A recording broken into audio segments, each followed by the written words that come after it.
ایک دفعہ کا ذکر ہے۔ ایک شہر میں ہیری نام کا ایک چھوٹا لڑکا رہتا تھا۔ ایک دفعہ وہ اپنی گرمیوں کی چھٹیوں میں اپنے دادا جان سے ملنے ان کے گاؤں گیا۔ اسے اپنے دادا جان کے ساتھ کھیلنا بہت پسند تھا۔ ایک دن اس نے اپنے دادا سے کہا، دادا جان، میں بڑا ہو کر ایک کامیاب انسان بننا چاہتا ہوں۔ کیا آپ مجھے کامیابی کے کچھ طریقے بتا سکتے ہیں؟ دادا جان نے مسکرا کر ہاں میں سر ہلایا اور ہیری کو اپنے ساتھ قریبی نرسری میں لے گئے۔ وہاں سے انہوں نے 2 چھوٹے پودے خریدے اور گھر واپس آ گئے۔ واپس آ کر دادا جان نے ایک پودا ایک گملے میں لگا کر اسے گھر کے اندر رکھ دیا اور دوسرا پودا گھر کے باہر لگا دیا۔ انہوں نے ہیری سے پوچھا، تمہارے خیال میں ان میں سے کون سا پودا مستقبل میں زیادہ بڑا ہوگا؟ ہیری نے کچھ دیر سوچا اور جواب دیا، دادا جان، جو پودا گھر کے اندر ہے وہ زیادہ اچھا بڑھے گا، کیونکہ وہ ہر خطرے سے محفوظ ہے، جبکہ باہر والا پودا بہت سے خطروں کا سامنا کرے گا، جیسے تیز دھوپ، آندھی، بارش اور جانور وغیرہ۔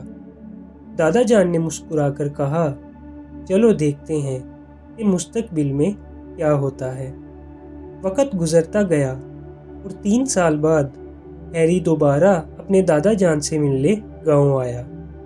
اس نے کہا، دادا جان، پچھلی بار میں نے آپ سے پوچھا تھا کہ زندگی میں کامیاب کیسے بنا جا سکتا ہے، لیکن آپ نے مجھے کچھ نہیں بتایا، مگر اس بار آپ کو مجھے جواب دینا ہوگا۔ دادا جان مسکرائے اور بولے، ضرور بیٹا، لیکن آؤ پہلے وہ پودے دیکھتے ہیں جو ہم نے کچھ سال پہلے لگائے تھے۔ یہ کہہ کر وہ ہیری کو پہلے گھر کے اندر اس جگہ لے گئے جہاں انہوں نے چھوٹا پودا گملے میں لگایا ہوا تھا۔ انہوں نے دیکھا کہ وہ چھوٹا پودا ایک بڑا اور خوبصورت پودا بن چکا تھا۔ پھر دادا جان ہیری کو وہ پودا دکھانے کے لیے لے گئے جو انہوں نے گھر کے باہر لگایا تھا۔ انہوں نے دیکھا کہ وہاں ایک گھنا اور مضبوط درخت کھڑا تھا، جس کی شاخیں دور تک پھیلی ہوئی تھیں اور وہ راہ گیروں کو سایہ دے رہا تھا۔ دادا نے ہیری کی طرف دیکھا اور پوچھا، بتاؤ کون سا پودا زیادہ بڑا اور کامیاب ہوا؟ ہیری نے جواب دیا، وہ پودا جو ہم نے باہر لگایا تھا۔ مگر دادا جان، یہ کیسے ممکن ہے؟ اس پودے کو تو کئی مشکلات کا سامنا کرنا پڑا ہوگا، پھر بھی یہ اتنا مضبوط اور بڑا کیسے بن گیا؟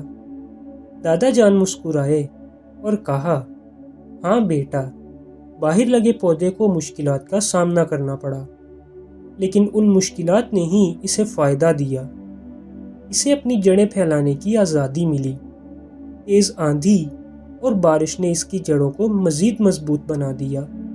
آج یہ اتنا طاقتور ہے کہ ایک معمولی طوفان اس کا کچھ نہیں بگاڑ سکتا، جبکہ جو پودا اندر لگا تھا وہ چھوٹا اور کمزور رہا، کیونکہ اس نے نہ تو کسی مشکل کا سامنا کیا اور نہ ہی اپنے وجود کو مضبوط بنانے کا موقع پایا۔ دادا نے ہیری سے کہا، بیٹا، یاد رکھو، جب تک تم زندگی میں جدوجہد نہیں کرو گے اور مشکلات کا سامنا نہیں کرو گے، تم کامیاب نہیں ہو سکتے۔ اگر تم صرف آسان اور آرام دہ راستے چنو گے تو تمہاری نشوونما رک جائے گی، لیکن اگر تم مشکلات کا سامنا کرنے کے لیے تیار ہو تو کوئی بھی منزل تمہارے لیے ناممکن نہیں رہے گی۔ مشکلات کو رکاوٹ مت سمجھو، بلکہ انہیں کامیابی کی طرف بڑھنے کے قدم سمجھو۔ ہیری نے گہری سانس لی اور درخت کو غور سے دیکھنے لگا۔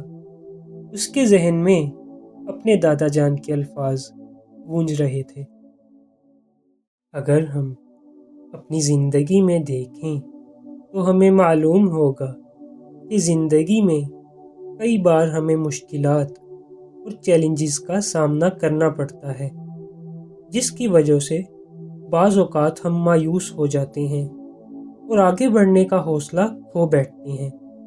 لیکن یہ کہانی ہمیں سبق دیتی ہے کہ مشکلات سے گھبرانے کی بجائے انہیں آگے بڑھنے کا موقع سمجھنا چاہیے۔ جس طرح باہر لگے پودے نے قدرتی آفات کا سامنا کیا، لیکن اس کے ساتھ اسے اپنی جڑیں پھیلانے اور مضبوط ہونے کا موقع بھی ملا، اسی طرح ہم زندگی میں جتنی زیادہ مشکلات اور چیلنجز کا سامنا کریں گے، کامیابی کے راستے ہمارے لیے اتنے ہی زیادہ کھلتے جائیں گے۔ ہم اپنے اندر وہ استقامت اور عزم پیدا کر سکتے ہیں جو کامیابی کے لیے ضروری ہیں۔ یقیناً تمام مشکلات کو عبور کرنا آسان نہیں ہوتا۔ کچھ مواقع پر ہمیں شکست کا سامنا کرنا پڑ سکتا ہے، لیکن یہ یاد رکھیں کہ یہ صرف عارضی رکاوٹیں ہیں۔ اگر ہم ان سے سیکھیں اور آگے بڑھتے رہیں تو ہم کسی بھی چیلنج کو عبور کر سکتے ہیں۔ لہٰذا جب بھی زندگی میں کوئی چیلنج یا مشکل وقت آئے تو پیچھے ہٹنے کی بجائے آگے بڑھنے کا حوصلہ پیدا کریں، اسے سیکھنے اور آگے بڑھنے کا موقع سمجھیں، اور ہمیشہ یہ یاد رکھیں کہ آپ کو آج کے درپیش چیلنجز کل ایک مضبوط اور کامیاب انسان بنا سکتے ہیں۔